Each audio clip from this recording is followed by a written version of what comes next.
여러분 안녕하세요. 킵티표라고 합니다.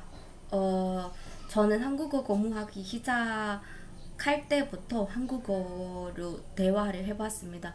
물론 그때는 한국어 문법도 잘 모르고 어휘도 엄청나게 부족하니까 말 실수도 많이 할 수밖에 없었죠.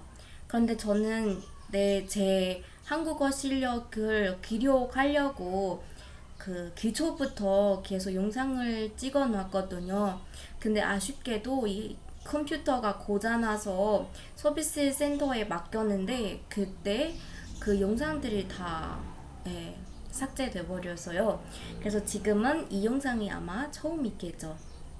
그래서 이번에는 제가 쉬운 이야기가 아니라 조금 더 진지한 이야기를 해보고 싶습니다. 저는 아마 한 2020년쯤에 한국어 공부를 시작했습니다. 지금은 2025년이니까 한국어 공부한 지 5년인 셈이에요. 물론 아직 5년 좀 되었는데도 한국어 실력이 너무나 뛰어나지 못하지만 그래도 어느 정도 할 수 있는 것 같습니다. 그래서 이번에는 제가 한국어로 다양한 주제를 이야기할 거예요. 잠시만요. 말하기는 뭔가 혼자 하면은 조금 바보스럽잖아요. 그래서 저는 여기 그 제미나이라는 그 AI로 한국어 말하기 연습을 할 거예요.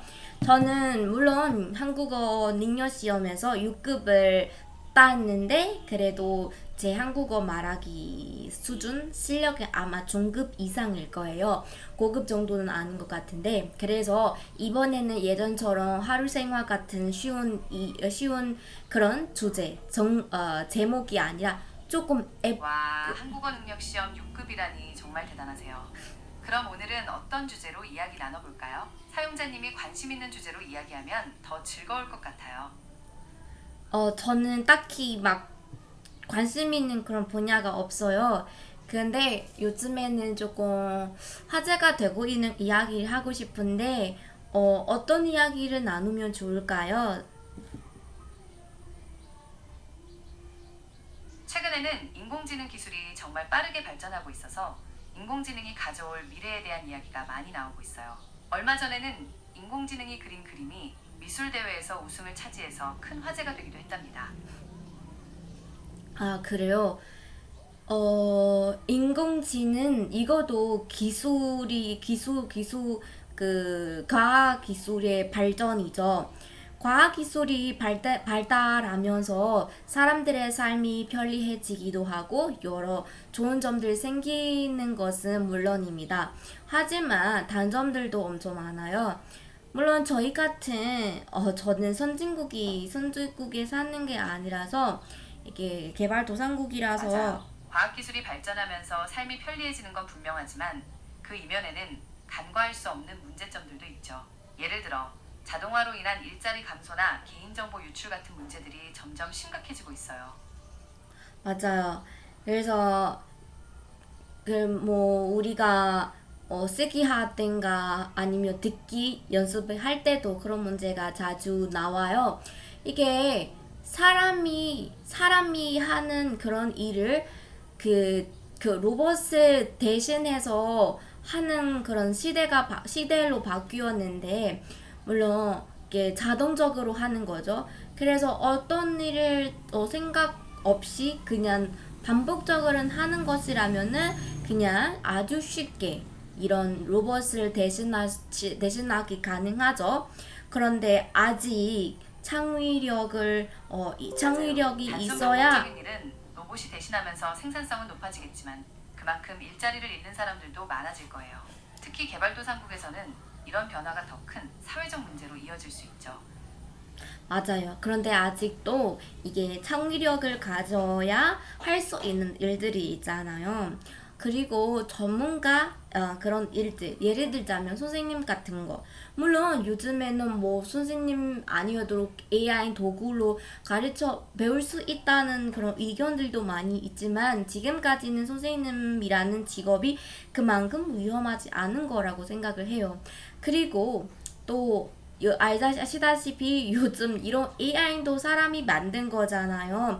그래서 이런 AI를 만든 사람 그런 직업은 여전히 필요할 거고 그래서 하고 싶은 말은 이게 좀 창의력을 사용해서 해야 하는 일들이 그리고 의료 부분 의료라는 그 의사 같은 거 이런 거들도 너무 막 전문가는 물론 사람이어야 잘할 수 있을 거라고 생각해요. 그래서 그런 직업은 로봇으로 대신하기 불가능할 거라고 생각을 합니다.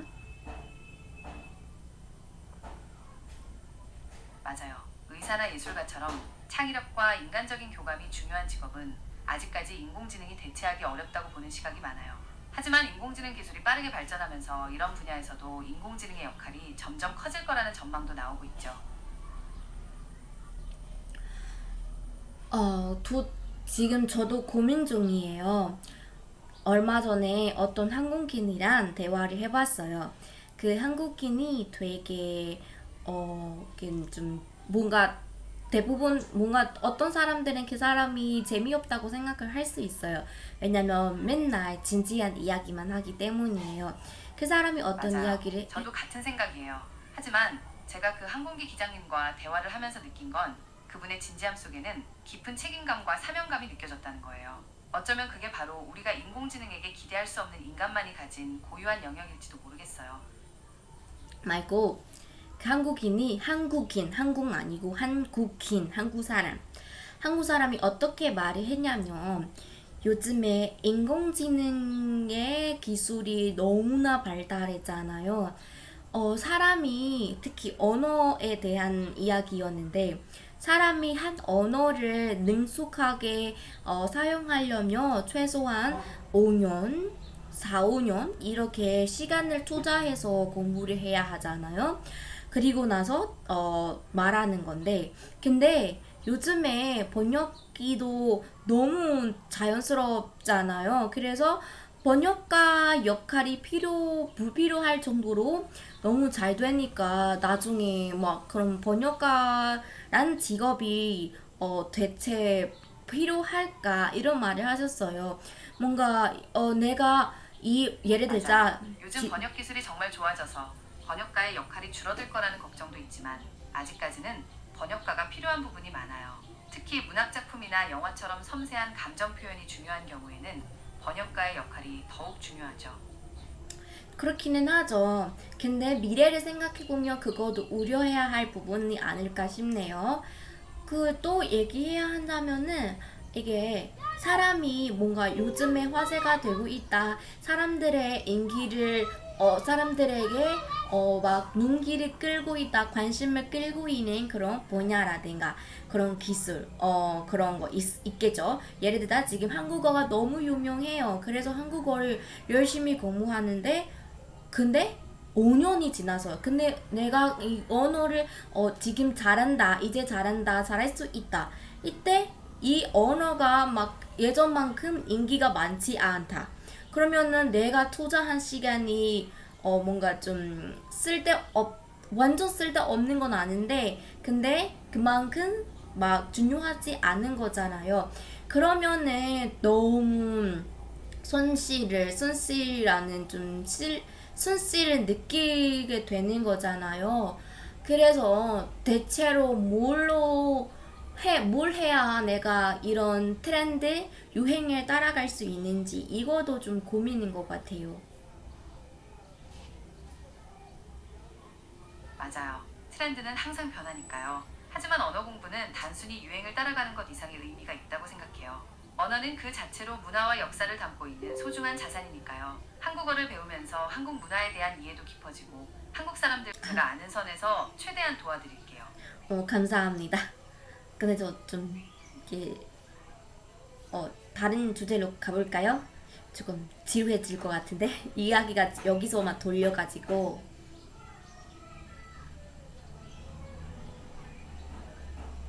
좋아요. 그럼 이번에는 좀 더 가볍고 재미있는 주제로 이야기해볼까요? 네. 혹시 최근에 재미있게 본 한국 드라마나 영화 있으세요? 어, 드라마는 이게 재밌다고만 해야 할까요? 요즘에 이게 완전 핫하는 그 드라마가 있잖아요. 이게 그 이지연, 아이유가 연출한 그 드라마인데, 폭삭, 뭐죠? 폭사소가다? 소가수다? 뭐요? 아이유가 출연한 드라마 제목은 폭삭 소가수다입니다. 수고 많으셨습니다. 라는 뜻의 제주도 방언이에요. 드라마 제목처럼 인생에서 수고한 사람들을 응원하고 위로하는 따뜻한 내용이랍니다. 혹시 이 드라마 보셨어요? 맞아요, 맞아요. 저는요, 이게, 저는 그 시험 기간이었어요. 시험 기간에 그 드라마가 나왔어요. 그래서 너무 보고 싶었어요. 근데 저는 너무 참고, 그, 시험 준비를 했어요. 근데, 제가 그 페이스북을 잠시 봤더니, 거기에서 이게 알고리즘에 뜨는 거 봤어요. 거기에서 영상 많은 처음에는 저는 참을 수 있었어요. 이게 사랑의 이야기 서로 이게 남자가 여자한테 얼마나 따뜻하게 대하면서 지켜줬는지 이것까지는 저는 참을 수 있었어요. 근데 그 부모 이야기가 나와서요. 딸을 낳고 부모가 딸을 사랑하는 사람 그리고 이 딸이 시집갈 준비를 하는데 거기에서 그 시집 그 집안의 부모님들이 자신의 딸을 막 그렇게 막 하는 거 이런 장면들로 부모님의 사랑은 정말 감동적이죠. 특히 딸을 시집 보내는 부모의 마음은 더욱 애틋하고 복잡할 거예요. 혹시 부모님의 사랑을 다룬 한국 영화나 드라마를 본 적 있으세요?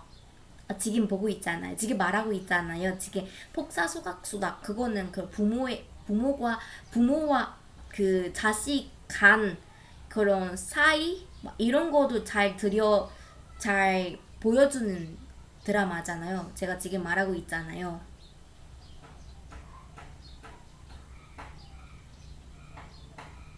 네, 맞아요. 폭삭 소가수다는 부모와 자식 간의 사랑과 갈등을 섬세하게 그려낸 드라마예요. 특히 부모가 자식을 얼마나 아끼고 헌신하는지, 또 자식이 부모의 사랑을 어떻게 받아들이고 이해하게 되는지를 잘 보여주죠. 혹시 이 드라마에서 가장 인상 깊었던 장면이 있으신가요? 가장 인상 깊었던 그 장면들이 엄청 많았어요. 근데 지금 생각해보면은 정리 정도 할 수 있는 게 한 네 장면 정도 있어요. 이게 그거를 세 가지 종류로 나눌 수 있는데 첫 번째는 그 아까 얘기했던 것처럼 이게 부모와 이게 그 자식 사이에 난 그런 장면이고 그 대사가 진짜 마음에 와닿았어요. 제가 그 영상도 올렸는데 이게 한 번, 정말 감동적인 장면들이 많았군요. 부모와 자식 간의 사랑은 언제나 우리 마음을 따뜻하게 울리는 것 같아요. 혹시 맞죠. 그 대사 중에서 기억에 남... 네네네. 대사들을 쭉, 네, 읽어드리게. 물론 저는 잘 기억은 못하지만, 첫 번째는 뭐냐면, 이게, 그니까, 한 번만 잘해주는 사람에게는 세상에 없는 은행처럼, 느끼고, 그리고, 100만 정도, 고마운 그런 은혜에게는 막 낙서지 종이 그 종이처럼 정이 대하듯이 대했다. 이 장면이 정말로 마음을 울렸어요. 뭔가 우리는 그렇잖아요. 생활하면서 누군가 나한테 도와줬다. 이 사람이 진짜 나한테 잘해준다. 이 은혜를 갚아야겠다. 이런 생각 그 마음에 막 그거를 새기고 살아요. 근데 우리가 논데 그 세상에 나온 그 후부터 20살 막 이렇게 20년 뭐 이렇게 오랫동안 우리를 돌봐주고 우리를 지켜주고 막 그렇게 많이 해주신 부모님에게 감사해야 하는데 이게 은혜를 갚아야 하는데 이렇게 감사하다는 맞아요. 말조차 이 대사는 하기 어려운 것 부모님의 같아요. 사랑을 당연하게 생각했던 우리 자신을 되돌아보게 했죠. 부모님의 은혜는 정말 크고 소중한데 우리는 그걸 너무 쉽게 잊고 사는 것 같아요. 맞아요, 맞아요. 그래서 그 장면, 그 대사를 보고 막 저는 울었거든요. 울 정도로 이게 너무 울렸단 말이에요. 이게 드라마가 너무 가슴 깊이 막 들어갔어요. 또 대사가 있어요. 그 대사는 그 뭐냐면은 이게 나는 너가 좋아. 그런데 나도 내가 좋아. 내가 너무 안쓰럽고 그래서 이대로 있으면은 우리 엄마 아빠 울어. 더는 못하겠어. 이 장면도 진짜로 이게 이거는 마음에 울리기보다는 이게 명언 같아요. 우리는 생활하면서 뭔가 사랑을 한 번 정도는 접하게 되죠. 물론 뭐 독신적으로 살아갈 거라고 생각하시는 분들이라도 이게 뭔가 짝사랑하거나 이런 사랑과 접했을 거예요. 맞아요. 그래서 그 대사는 사랑의 본질을 꿰뚫는 명대사였죠. 우리는 누군가를 사랑할 때 그 사람 자체를 사랑하는 동시에 그 사람을 통해 변화하고 성장하는 나 자신도 함께 사랑하게 되는 것 같아요. 맞아요. 근데 그 드라마에서는 이게 장모님들이 이게 내가 좋아하는 사람의 부모님들이 나를 외면하는 거야. 그러니까 내가 막 잘하려고 잘 예뻐 보이고 싶어서 막 따뜻한 말 예쁘게 말을 하는데도 나를 막 하고 나를 막 함부로 대하는 거야. 이뿐만 아니라 내 부모까지 함부로 대하는 거 나는 못 참아. 물론 이 남자를 좋아하는데 그 드라마에서 이 여배우가 남자를 포기했어. 마지막에 너무 좋아하는데도 포기했어. 이 마음이 너무나 이게 대단하다고 생각해. 사랑하는데 그렇게 포기하다는 게 쉬운 일이 아니잖아요. 그래서 저는 사랑하는 사람의 부모 때문에 이별을 선택하는 건 이별을 정말 선택하는 거. 쉽지 않은 결정이었을 거예요. 하지만 그만큼 상대를 배려하고 존중하는 마음이 컸다는 걸 보여주는 대목이기도 하죠. 나라면 어떤 선택을 했을까 다시 한번 생각해보게 하는 장면이었어요. 맞아요, 맞아요. 저는 그런 생각 안 해봤는데, 만약에, 어, 내가 좋아하는 사람 부모들이 나를 외면하고 함부로 대하면 나는 어떻게 할지 이런 생각이 들게 되더라고요. 아무래도, 물론 저도 이게 잘 모르겠지만, 그 여배우처럼 선택을 했으면 좋겠습니다. 스스로 저도 이게 사랑해본 적이 없어서 사랑해본 적이 없다기보다는 이게 연애 안 해봐서 잘 모르겠지만 맞아요. 네, 그건 정말 어려운 문제인 것 같아요. 나라면 어떻게 했을까, 나라면 어떤 선택을 할 수 있을까 그런 생각을 하게 만드는 장면이었어요. 맞아요.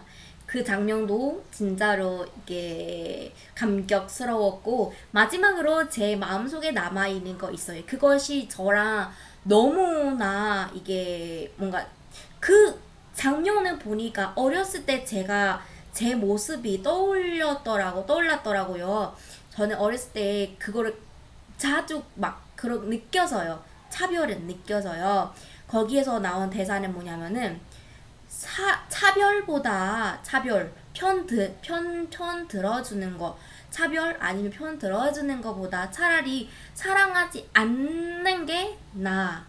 이렇게 차별을 하면서 키우는 게 그 애를 영원히 크지 않게 키우는 것이다. 이 대사가 마음을 너무 울리고 가슴에 새겼어요.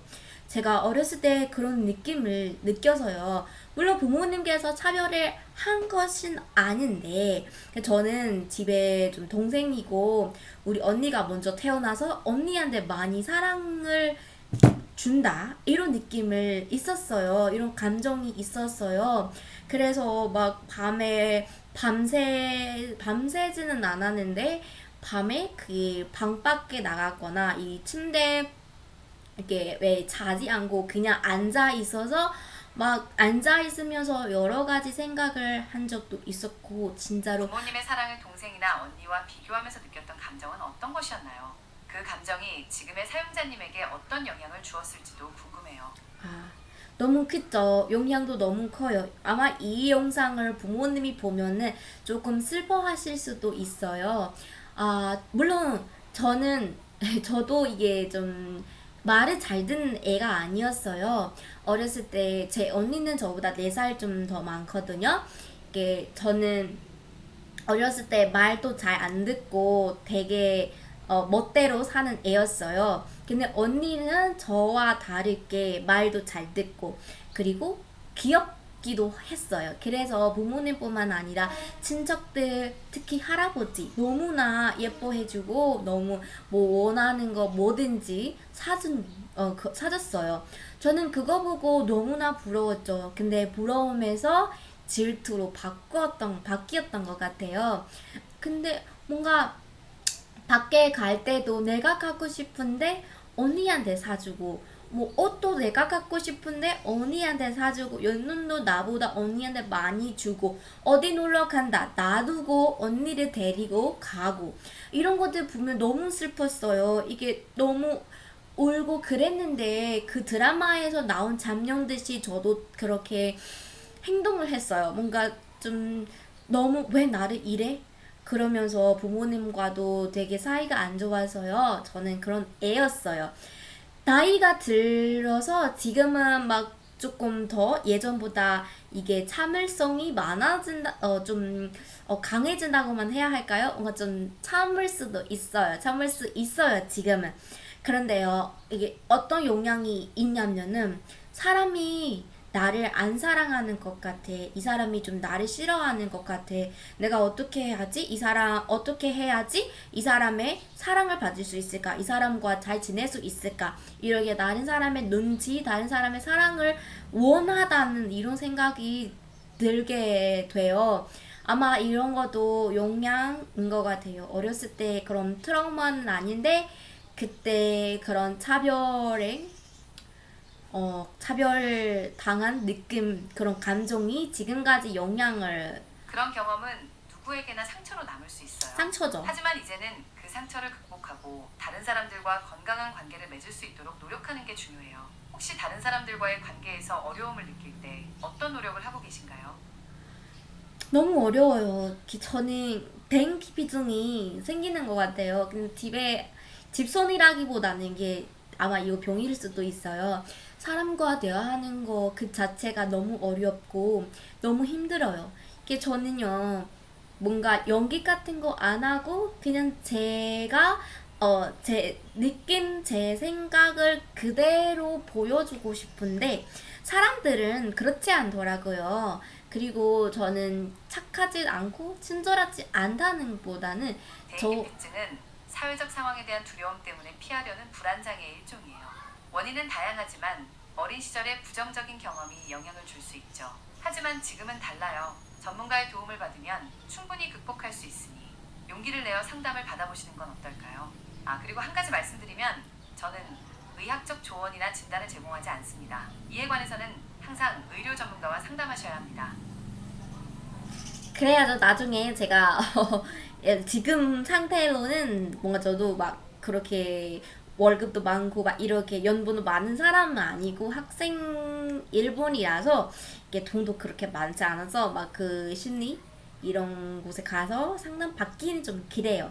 좀 과한 것 같기도 하고. 그래서 나중에 제가 뭐 취직하고 제가 제 목표인 제가 너무 잘 알려지고 잘 되는 그런 학원을 운영한 후에 그때까지 막 이런 좀 대인 기피증이 있다고 느끼거나 조금 그런 안 좋은 그런 생각들이 들면은 그때 제가 가서 상담을 받겠습니다.